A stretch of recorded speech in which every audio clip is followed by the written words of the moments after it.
నమస్తే. Welcome to Suman TV. నేను మీ యామ్ని. ప్రస్తుతం మనతో ఉన్నారు ప్రముఖ ఆధ్యాత్మికవేత్త, జ్యోతిషరత్న శ్రీమతి కోనాల భాగ్యలక్ష్మి రెడ్డి గారు ఉన్నారు.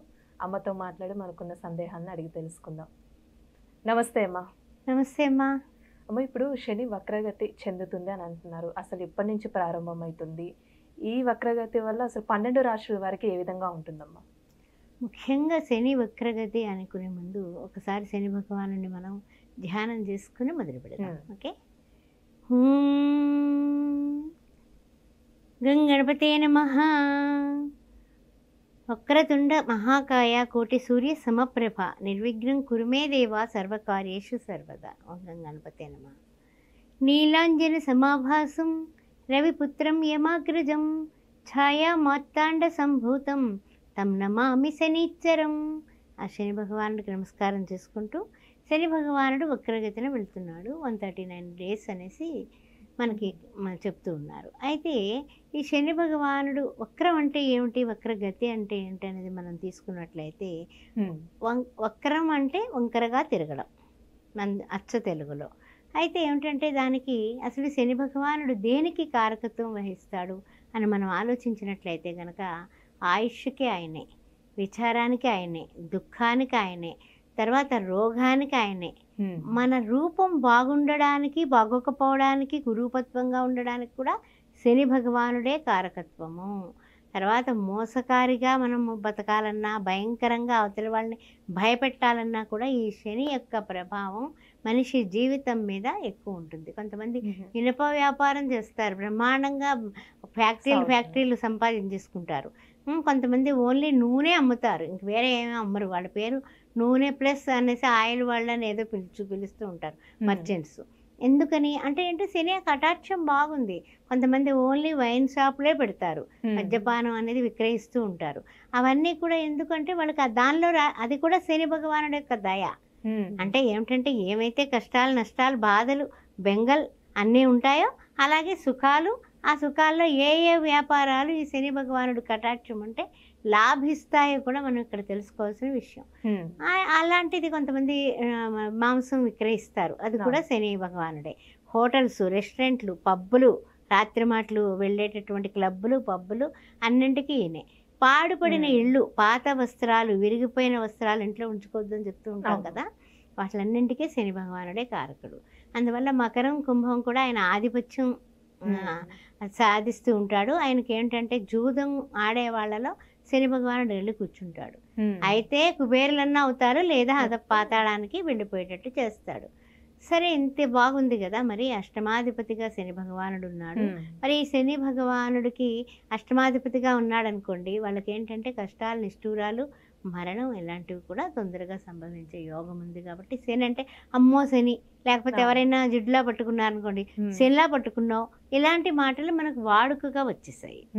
అలాంటి ఈ యొక్క శని భగవానుడు వెనక్కి వెళ్ళి ముందుకు రావడం కానీ, తర్వాత ఇంకేంటంటే కొంతమంది పౌరుషం లేకుండా ఉంటారు. ఏంటి అసలు పౌరుషం లేదు, ఎన్ని మాటలన్నా సరే ఎంతే వచ్చి కూర్చుంటున్నాడు, అలా తిడుతూ ఉంటాం కదా, వాటిలన్నింటికీ కూడా శని యొక్క ప్రభావం కనబడుతూ ఉంటుందా. అయితే ఏంటంటే కనుక ఒక్క పనికి 3 సార్లు హార్డ్ వర్క్ చేస్తే తప్ప సక్సెస్ అవ్వలేరు. ఇది కూడా శని యొక్క ప్రభావమే. ఈ శని ప్రభావ కారకత్వాలు మనం చెప్పుకున్నాం కదా, ఇంకా మనం విషయంలోకి వెళ్ళిపోదాం. 12 రాశుల వారికి శని భగవానుడు వలన కలిగేటటువంటి శుభ లేకపోతే ఏమైనా కష్టాలు పెడతాడా, ఏ రాశుల వారికి ఎలా ఉండబోతుంది అనే విషయాన్ని మనం ఇప్పుడు పరిశీలిద్దాం. ఈ శని వక్రగతి వల్ల సింహరాశి వారికి ఏ విధంగా ఉంటుంది, వీరికి సంబంధించిన పరిహారం కూడా మాకు తెలియచేయాలమ్మా మీరు.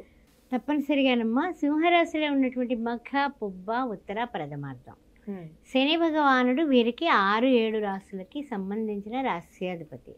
అయితే ఈ సింహరాశి వారికి రవికి పుత్రుడే కదా శని భగవానుడు. వీళ్ళిద్దరికీ కూడా ఏంటంటే కొంచెం యాంటీ అనేది ఎప్పుడు కూడా నడిచేటటువంటి విషయం మనందరికీ తెలుసు. అయితే ఈ శని భగవానుడు ఏం చేస్తాడంటే కనుక వైవాహిక ఇబ్బందులు సింహరాశి వారికి స్టార్ట్. అంటే భార్యాభర్తల మధ్య మాట పట్టింపులు, మనస్పర్ధలు, లేకపోతే తెగేదాకా లాగేద్దాం అనేటటువంటి వైనం, ఈ విధంగా కొంచెం ఏంటంటే డిస్కషన్స్ ఎక్కువైపోతూ ఉంటాయి.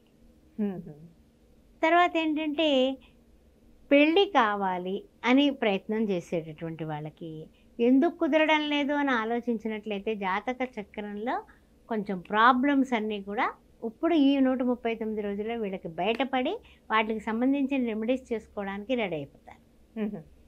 అంటే పెళ్ళికి కూడా ఇబ్బందే పెడతాడు. సో భార్యాభర్తలకి ఇది గొడవే, పెళ్ళి కాని వాళ్ళకి గొడవే, పెళ్ళి అయిన వాళ్ళకి గొడవే, రెండింటికి కూడా ఇది. వ్యాపారంలో ఇంకా ఎలా ముందుకు వెళ్ళాలి, ఎలా ఇంప్రూవ్ చేయాలి అని తెగ బుర్రలు బద్దలు కొట్టుకుని మరీ ఆలోచించేస్తూ ఉంటారు. కానీ ఐడియాలు రావు. వచ్చిన ఐడియాలన్నీ కూడా ఏంటంటే అది సక్సెస్ఫుల్ ఐడియాలు కాదు అని వీళ్ళే అనుమానాలు పెట్టేసుకుంటారు. ఆ విధంగా కూడా ప్రతిదీ కూడా చెక్ చేసుకోవడానికి, అంటే ఏంటి, ఇది నేను చేయొచ్చా చేయకూడదా, ఇది చేస్తే దీనివల్ల మనకి ఎంత లాభం వస్తుంది, మన కుటుంబానికి మంత్కి ఎంత ఖర్చు అవుతుంది అనే బేరీజ్ వేసుకొని ప్రతిదీ కూడా పెట్టుబడులు పెట్టేటప్పుడు కాస్త జాగ్రత్తగా చూసుకొని కలిసి వస్తేనే పెట్టండి, లేకపోతే ఆగండి. అంతేగాని 139 రోజుల్లోనే నేను లాటరీ కొట్టేస్తానంటే కొట్టకపోవచ్చు, కానీ మనకు రొటీన్ వెళ్ళిపోవాలి కదా, సామాన్యంగా నడిచేది నడిచిపోవాలి. వ్యాపారంలో ఉన్నా, వృత్తుల్లో ఉన్నా, ఉద్యోగాల్లో ఉన్నా, దేనిలో ఉన్నా రొటీన్ ఖర్చు, రొటీన్ ఏది తగ్గదు కదా. కానీ ఏంటంటే ఇంకా ఇతరైనటువంటి అతి ఖర్చులు మీద పడినప్పుడు మరి అప్పుడు ఇబ్బంది పడతారు కదా. అందుకని కొంచెం జాగ్రత్తగానే పెట్టుబడి విషయంలో తెలివితేటలుగా ఉండండి. అంతేగాని నష్టపోతారని నేను చెప్పట్లేదు, జాగ్రత్త. అలానమ్మా ఇప్పుడు కోర్టు సమస్యలు ఉన్న వాళ్ళకి ఏ విధంగా ఉండొచ్చమ్మా మరి? అయితే ఏంటంటే కొంచెం హెల్త్ రీత్యా కూడా కాస్త జాగ్రత్తలే తీసుకోవాలి. హెల్త్ కొంచెం డిస్టర్బ్ అయ్యే విషయం ఉంది. కోర్టు వ్యవహారాలు వీటికి కూడా కొంచెం తిరుగుడు ఎక్కువగా ఉంటుంది. ఒకటేసారి పని కాదు, అంటే ఒకేసారి ఇంక ఈవేళ వచ్చేస్తుంది, వాయిదా పడదు, ఈ వాయిదాతో సరే అనుకుంటే మళ్ళీ వాయిదా పడుతుంది, అది కొంచెం చిరాకు వస్తుంది. తర్వాత ముఖ్యంగా ఏమిటంటే కనుక కొన్ని లోన్స్ అవిని మనకి ఏంటంటే శాంక్షన్ అవుతాయని ఆలోచిస్తూ ఉంటాము, అవి కూడా కొంచెం పెండింగ్ పడ్డాం.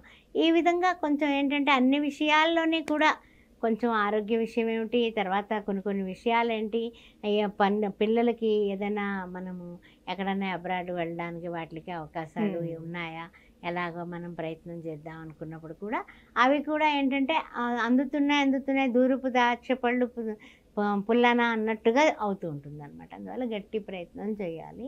దానికి సంబంధించి ఏదైనా సరే ముఖ్యమైన పనులు అవ్వాలంటే కనుక మీరు చేయాల్సింది ఏంటంటే సున్నుండలు, మినుములు వేయించేసి చక్కగా బెల్లంతో కానీ పంచదారతో కానీ నేతితో సున్నుండలు చేసి 19 సున్నుండలు శనివారం పూట పేద పిల్లలకి, పెద్దవాళ్ళకో పిల్లలకో ఎవరికి పంచుతారో పంచండి. అలా పంచడం వల్ల మీకు చాలా వరకు ఆప్టింగ్ అయిపోయినటువంటి పనులన్నీ కూడా స్పీడ్ అందుకుంటాయి.